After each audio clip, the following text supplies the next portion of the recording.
Yeah, definitely. So you need somebody to look up to for who working hard and that shit paying off and they stand down, bang, keeping faith, whatever. Definitely look to Ed, man. So yeah, never give up on yourself, bro. A lot of us, look up to you from a distance or up close, for our own inspirations and keep us motivated. So yeah. Welcome to the Dreams by Any Means Motivation Station. I'm your host, Ed Doxson. What's going on, everyone? It is September 18th, 2025.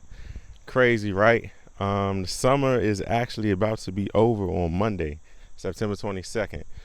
This is the summer separation finale episode.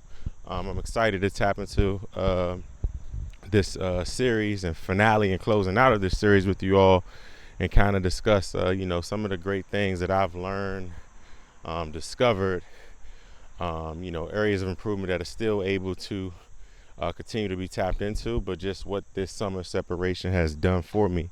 So for all of you that have been tapping in, you will know that there have been 15 episodes of the summer separation, right? The first episode was starting off the summer separation series, talking about what it is, talking about the why. And, I talked about it being that what it sounds like, that separation, not just from other people and things, but separation from your old self, to become the best version of yourself. So that first episode, we broke down, what that was going to look like, what the goals were, and what it was going to become with it. So for those episodes that I'm about to talk about, just running down the names, I won't go into detail for each one. I didn't set out the names of these episodes in the very beginning. These episodes, they came as I was going through the process of summer separation. So, that first episode was surrender to the process. And it's what it sounds like was, like sometimes when we're making transition, when we're making changes, right? It's not fun. It's not easy. And sometimes if it doesn't look like, feel like, or sound like what we thought it would be, even if it is, some challenging things in the process, but it might be way more challenging than we thought it would be, right? We kind of get scared and we kind of say, oh no, not now, next time, and get back into some of our old ways. But surrendering to that process was just pretty much saying surrendering to whatever it was going to be that was going to help you get to where you want to be.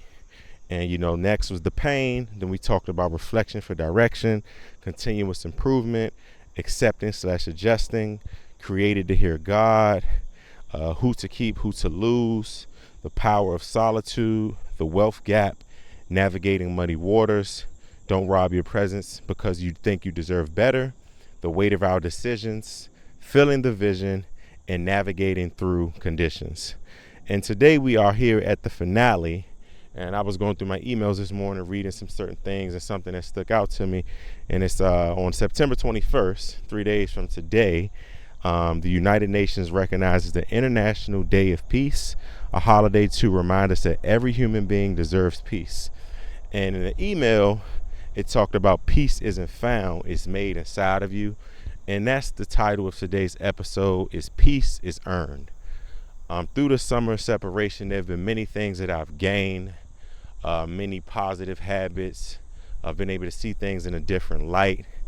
But through all of this, right, I've just been able to put my mind, my body, my spirit just in a better, peaceful place. When I started this, right, I stressed the no smoking, the no drinking, the hookah, the vaping, the not eating bad foods, right? Nothing that's making you comfort, right? And as I always like to say on this podcast, I'm not judging anyone that takes part in those things, right? But, when we go out and it's a lounge and they talk about comfort food and, someone says, I need a drink, oh, I need a J, oh, I needed this, I needed that. These things are comfort for us, and sometimes we're running away from reality of what is in front of us, right? And nothing's wrong with, hey, you had a bad day, you want to have a drink, you want to lay your head down, all that, right, cool. But if we don't face this stuff head on in a sober mind and dealing with what comes with it, you'll never learn how to solve your problems. So the first part of summer separation was, getting rid of those substances and things that, we sometimes rely on to calm our mind. Even with the food, we can be emotional eaters, right? We're stressed out. Next thing you know, you want ice cream. You're eating all this crazy stuff and sugar, which sugar is a drug in itself too. So that was one of the main things, was like getting in a sober mind and really just, cleansing your body, cleansing your mind, to being able to deal with all the things that this life could throw at you. I made it a thing where I got in the habit of managing my money better. So, not going out, not linking up, going outside every weekend. I did a lot of, cutting back from that, not taking trips. I took one trip in August, but that was actually more so like a reflection trip, getting ready for the fall season with my job, which I'm in now, which I knew was going to be busy. So, it wasn't like a going out of town, getting a section, doing this, getting all this designer. Nah, we ain't do all of that. Like, I treated myself to some shoes the other day, some like OG shoes, Nike, Dion's always wanted. But other than that, the only shoes and things and clothes, drip that I really bought this summer was, for my workouts, for the gym, for the walks, for the runs, right? I was investing in things that could help me to continue to focus on my physical my physical strength, focus on me getting my body together, getting my mind together, and all those different type things. So, what I've learned, I have many takeaways that I could share, but I would be talking all day. But what I have learned through this summer separation, the first thing I would say is that, when it comes to our problems, there's not a book, there's not a person, there's not a drink, there's not a drug, there's not a trip, there's not a song, right? Nothing that can solve these problems but our will and whatever higher power that we believe in. Through this process, man, I really have got more deeper in prayer. I really have got more deeper in understanding the word. I've really got more deeper in understanding, God's will, not my will. I really got more deeper in that, but, as I say at the end of every episode, hustle plus faith equals success. So, my faith in God and my belief in God has never been nothing where, it hasn't been there. But I always say hustle plus faith is because, we pray to God and we ask for things and we ask for him to move on our behalf. But then we have to have the hustle to do that, right? And moving on our behalf is that, we pray to God for things, right? And sometimes we're praying for him to deliver us from certain spaces, but he has us in that space for a reason. It's one of the fruits of long suffering. I talked about that on one of the episodes. And, sometimes he takes us through these processes in order for us to get closer to him, to hear him more, to be able to understand the certain assignments that we're in, if it's for a season or if it's for a reason. So I look back at just not allowing, summer, IG temptation, TikTok temptation, invites here, invites there, to do things that I know were no longer serving me, right? You get to a point in your life where you just want to be better. You want to do better. And sometimes doing better, you have to do different. And as I mentioned in the beginning, it's always not the easiest, but when you need to stop doing something and when you need to start doing something. So the difference is just, between when you're going to stop doing it and when you're going to start doing what you need to do.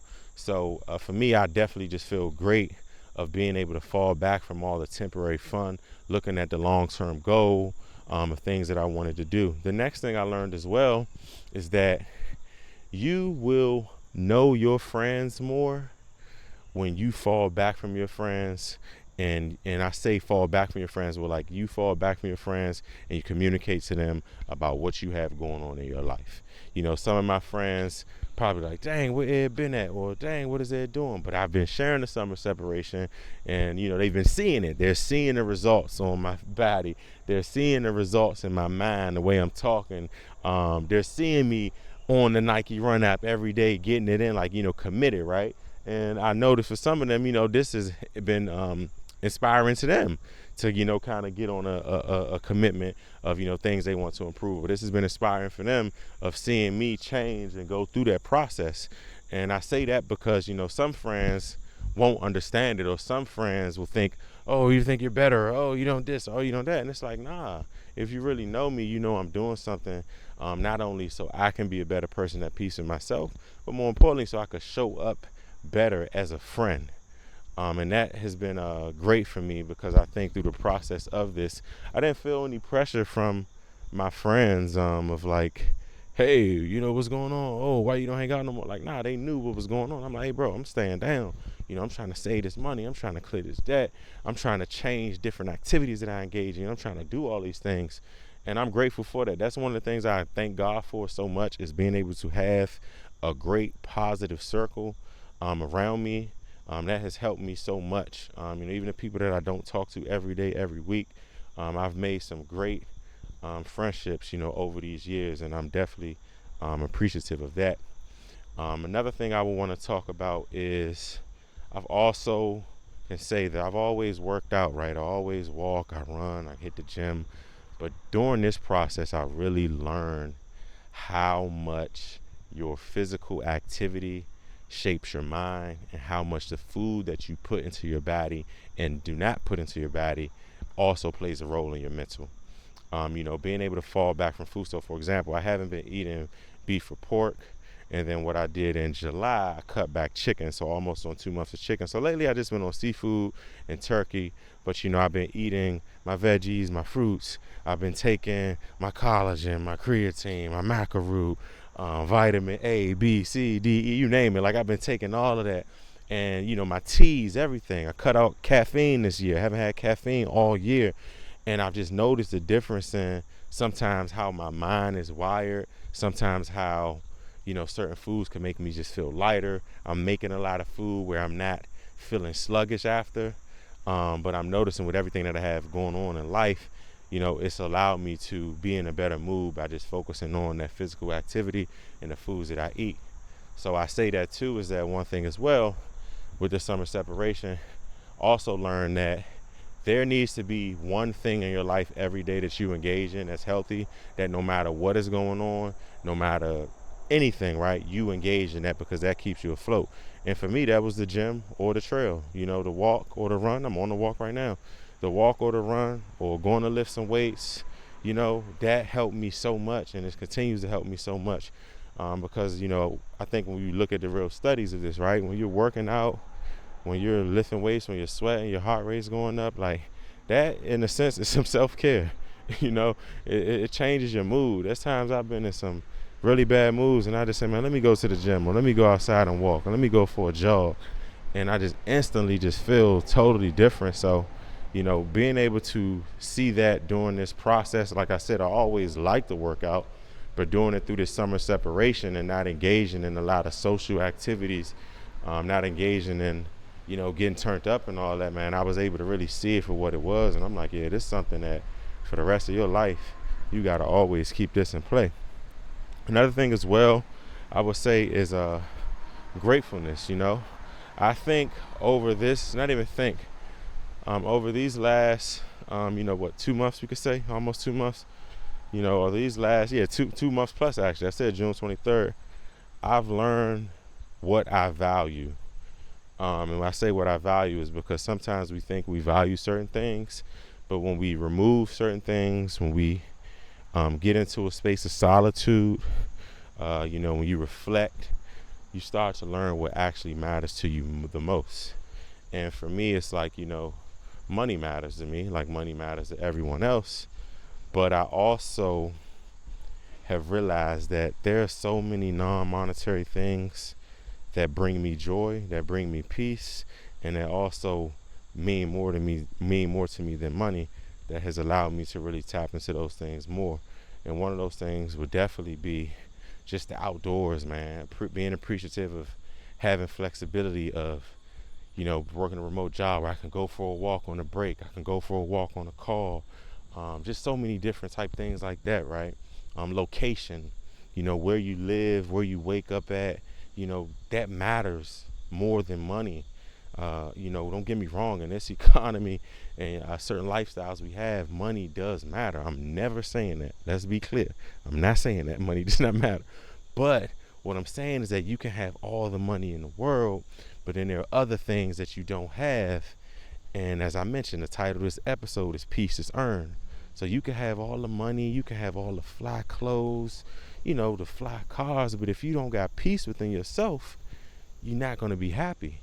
And I bring that up because when you talk about peace within yourself, you can't buy it, right? But peace for a person may be the beach. peaceful person, maybe going jogging. Peaceful person, maybe certain foods, maybe having family nearby, maybe all these different things. And that's what I've been able to reflect on, was like, man, like, I love the outdoors. Like, I love being able to be in convenient type cities and towns. I hate traffic. I've learned that. I've been through that, but I hate traffic. I hate congestion. I hate these type of things. And like, I'm just noticing how it triggers my mind, triggers my body, whether that's a good way or a bad way. And that was a great, process for me, and still going through that process where I'm like, yeah, I actually do know long term what type of environment I need to be in, what type of climate I need to be in, right? All these type of things. So that's another thing as well. Another one as well I will talk about is through this process, I've been able to understand, the definition and the weight of assignments more. We all get different life assignments that God assigns to us, or the way the universe works and assigns them to us. And sometimes these assignments that we get, we don't plan for them. We may not even want to engage in them at all. But when you reflect and you're just so aware and self-aware, you start looking at previous months, you start looking at previous years, you start looking at certain things, and you start connecting the dots. Like, oh, God, well, if you ain't had me right here, I wouldn't be able to do this. Oh, if this wouldn't have happened, I wouldn't be looking at life like this. I wouldn't be prepared to do this, do that. So, the assignments are like things where we sometimes could sign up for the assignment, but often, assignments are typically like assigned to us through God. And through those assignments, I've also learned that through every assignment, it's an opportunity for you to grow. Through every assignment, it's an opportunity for you to know that you'll use it in the future, whether that's for yourself or for you using it for someone else around you, whether that's on your job, your family, or whatever the case may be. So that was, I'm going through assignments right now, literally as we speak. And some of them have been tough, but I've also been able to shape my mind and say, all right, bro, like, chill out. Like, look at this from this point of view. Look at this from, if this wasn't here, that wasn't there. Look at it from there. And the last thing I'm going to say is I come to conclusion with the summer separation and share a little bit of area of improvement, as well as one of the biggest lessons is that, there isn't a big gap between selflessness and selfishness. And I say that, right? That may sound kind of off, because some people say, oh, you should be selfless, not selfish. Oh, it's time for me to be selfish, not, selfless, all that, right?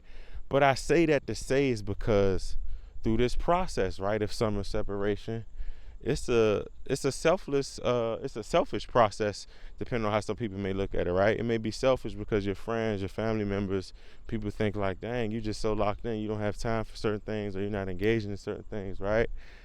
But then at the same time, through the process, you also understand selflessness a little bit, because through my summer separation, I've still have had to show up for people, kind of doing through, like I just said, assignments. I've had to show up for some of my closest people, my family, my friends, through these different assignments. But the selfish side that I've embraced of being able to focus on me, prioritize my health, prioritize my mental, prioritize my spirit, it has allowed me to be more of a selfless person. So when I say that, it's not that wide of a range, the thing is because you have to have that balance. I think you should have a balance of selfishness, but then you also should have your balance of selflessness. And I'm learning that, man, like sometimes people think you don't have time for this, you don't have time for that. And it's like, nah, whatever your routine, your program is that works for you, embrace it. It don't matter about anybody's feelings, how they feel. If they understand it, they do, they don't.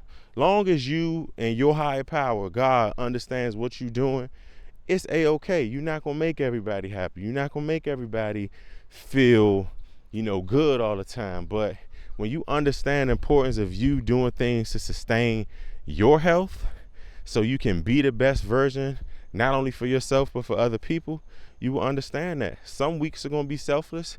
Some weeks are going to be selfish. Some weeks are going to have both of them. Some seasons are going to be selfish. Some seasons are going to be selfless. You just got to balance it out to the point where it's not too crazy, where, you're not showing up for some of those people that you may have to show up. Like I said, sometimes in life it's going to hit you where certain things you're going to have to do that you may not think you need to do or will be doing at all. But you are going to have to embrace that, and you are going to have to, become that. So I mentioned areas of improvement because when it does also come to, that selfish and selflessness, that bridge between those two, right? I think we always could use an area of improvement, though, of how we do balance that out, too. So that's why I said it's like, even when you think about, say if you got a season, you just engaging in all selfishness, right? It might could be a little harmful to you because, you got to kind of understand that sometimes it's not always about you. And that could be something simple as, man, just going to volunteer somewhere, man, going to give back, just going to give your time somewhere else besides you, your life, and your circle, what you have going on. But then there also may be a season where you in full selflessness, where you just serving, giving, helping. But then you lose yourself in the process, right? So that's an area of improvement where I think per individual it will vary, but understanding how to balance that out in a healthy way, I think is definitely be beneficial as we continue to navigate through different assignments that God sends us, while we're here on this earth. So I know I didn't tap into anybody like per se individual that I know did the summer separation or listen to every episode. But if you did, feel free to reach out to me. Feel free to send me a message, comment on this episode on Spotify, write me on the gram or something like that. I would love to talk about it. But yeah, it's been a life-changing summer for me. And I understand the assignment of, why I'm currently where I'm at. I understand the assignment of some adjustments I made that I thought was just for financial reasons. But, it's like a couple months, I was like, nah, God, I see this. This is a mental reset you got for me. And as the summer separation is, to an end, I'm going to still keep some of these routines and habits. And we're going into the next series, which is going to be the fall of alignment. So I appreciate y'all for continuing to tap in. I appreciate the support. Enjoy these last couple days of summer, depending on where you're at. If you're in Florida, you ain't got to really worry about the summer ending. It'll get a little chilly, but if you like East Coast, Midwest, it's about to get cold and all those type things. But like 75 Hard told me, conditions change, but we remain the same. So like I always say, hustle plus faith equals success. And I'm going to catch y'all on the next episode. Thank you for tuning into Dreams by Any Means Motivation Station, where hustle plus faith equals success. Stay tuned for the next episode.